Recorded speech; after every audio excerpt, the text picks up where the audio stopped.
अस्सलामुअलैकुम। उम्मीद है आप सब लोग खैरियत से होंगे। आज मैं आप लोगों को बनाना सिखा रही हूँ चिकन जलफ्रेज़ी। ये बिल्कुल रेस्टोरेंट स्टाइल चिकन जलफ्रेज़ी है, लेकिन बहुत ही आसान है। आप टमाटरों को छोटा छोटा काट लेना है। एक देगची में 1 गिलास पानी डाल के 2 टेबल स्पून ऑयल डाल के टमाटरों को गलने के लिए रख देना है। तो चलें अपनी रेसिपी का आगाज़ करते हैं खुदा ताला के बाबरकत नाम से। बिस्मिल्लाहिर्रहमानिर्रहीम। एक देगची ली, उसमें हमने 1 गिलास पानी ऐड किया। अच्छा जी, 1 गिलास पानी ऐड करने के बाद हमने इसमें थोड़ा सा ऑयल भी ऐड करना है। ओलिव ऑयल का ऑयल है, अंदाजे से हम थोड़ा सा ऑयल ऐड करेंगे। ये आई थिंक 2 टेबल स्पून है। और ये 4 अदद बड़े बड़े टमाटर थे जो मैंने काट लिए। अब इन्हें मैं इसमें डाल दूँगी। और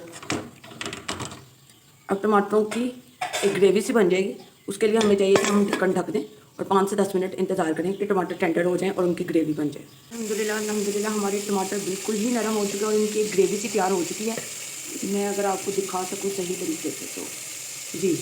अच्छा जी, टमाटर रेडी हो चुके हैं बिल्कुल। अब मैंने ये मैरिनेट किया हुआ था, इससे मुझे हाफ एन आवर हो चुका है। ये चिकन को मैंने दही और चिकन जलफ्रेज़ी मसाला, कोई किसी भी कंपनी का आपको मिल जाए, नेशनल का, शान का, उसके अंदर मैंने इसको मैरिनेट करके रखा हुआ था। आधा घंटा हो चुका है। अब इसको मैं इस ग्रेवी के अंदर ऐड करूँगी। चिकन को पहले ऐड करूँगी, सब्जियों को बाद में ऐड करूँगी, क्योंकि सब्जियों का हमें इतना ज़्यादा टेंडर नहीं करना, हमको इतना नरम नहीं करना। चाइनीज़ डिशेस में सब्ज़ी खड़ी खड़ी अच्छी लगती है। जैसे ही इसका योगर्ट थोड़ा सा सूख जाएगा, थोड़ी सी ग्रेवी बननी शुरू हो जाएगी, उसके तब मैं इसमें ऐड कर दूँगी सारी सब्जियाँ। जी व्यूवर्स, दही काफ़ी हद तक खुश्क हो चुका है और हमारा चिकन भी गल चुका हुआ है। अब इसमें ये टाइम है कि हम अपनी वेजिटेबल्स को ऐड कर सकते हैं। वेजिटेबल्स को भी आप देख सकते हैं कि मैंने मैरिनेट करके रखा था। ये अनियन है और 4 मेरे पास कैप्सिकम थी, 4 अदर शिमला मिर्च थी और 2 अनियन थे काफ़ी बड़े बड़े से।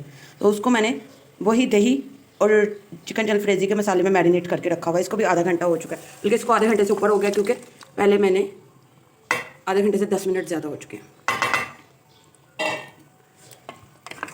अब हम इस दही को भी खुश्क करेंगे और जैसे ये खुश्क हो जाएगा इसको दम पे लगाएंगे, क्योंकि हमने अब हमने ढक्कन नहीं ढकना। क्यों? क्योंकि हमने सब्जियों को गलाना नहीं है, खड़ा खड़ा ही रखना है।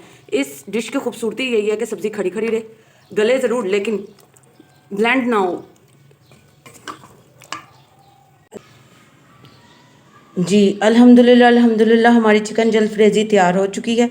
आप इसे वाइट राइस या नान के साथ पेश कर सकते हैं।